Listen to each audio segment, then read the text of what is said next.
Hey everybody, it's Jay here with Bicycle Motorsports, and I'm going to be doing a video on how to properly adjust your chain length on your motorized bicycle.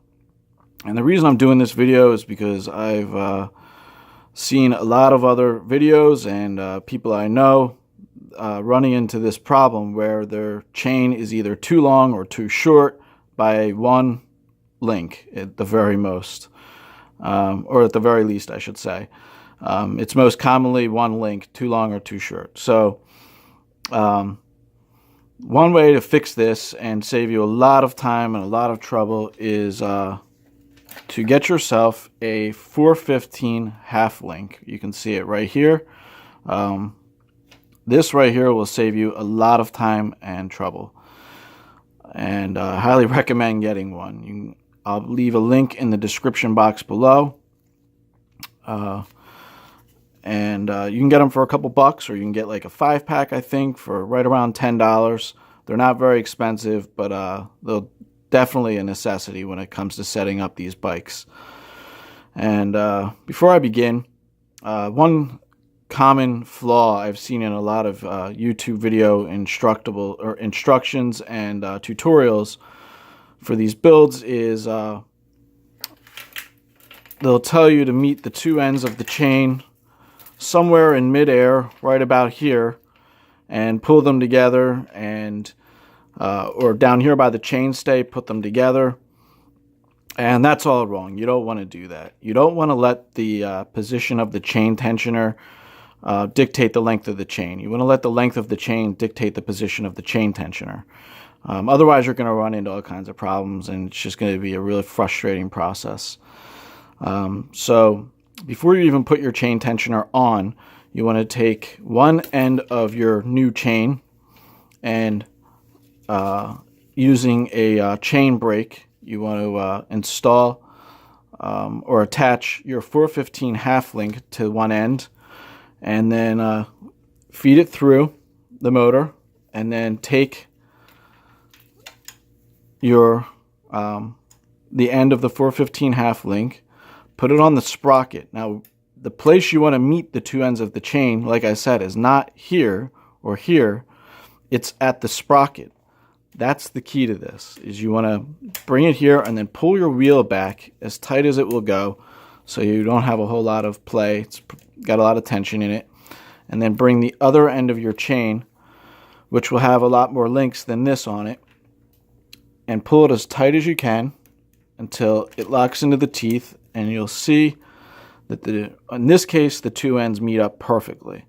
If you're using a new chain, you're going to have excess links hanging off, so you just want to take like a marker, Sharpie, paint pen, and mark the link that meets up with the 415 half link, and then using the chain brake, break those excess links off. And you'll see that right now there's still enough play in the chain, but when you put the tensioner on, they're not rubbing together, the two sides of the chain. It's not rubbing against itself, and it still has some play if need be. And if you're not using one of these and you're using a non-variable chainstay mounted chain tensioner, then you would probably mount it somewhere right about here. You could even bring it back probably to here and adjust your guide wheel up or down.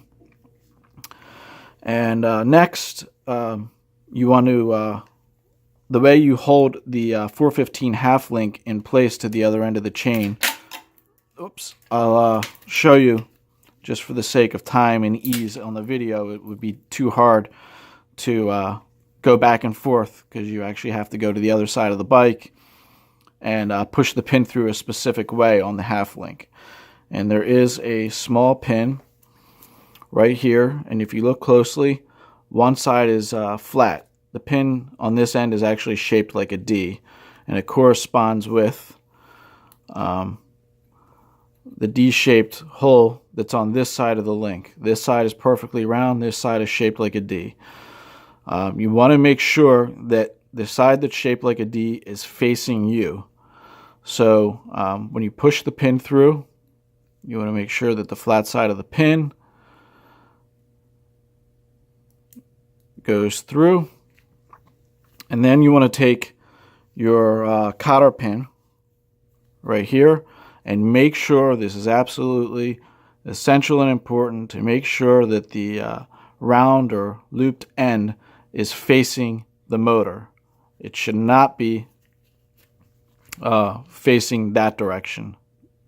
You always want to make sure it's facing that direction. So you would take the pin and push it through. Should go in relatively easy. And you probably want to use a pair of needle nose pliers when you're doing this. Makes things a little easier when you're working with these small pieces. Push it through. And then you take the longer end of the cotter pin and push it back. You can take your needle nose pliers, push it back just like that. That's exactly how it should look. So yeah, once that's done, all you have to do is put on either one of your chain tensioners, and that's it. It's really straightforward, and I guarantee you this will save you a lot of time and aggravation when installing these chains on these motors. I had only wished I had known about it sooner when I started out building these bikes.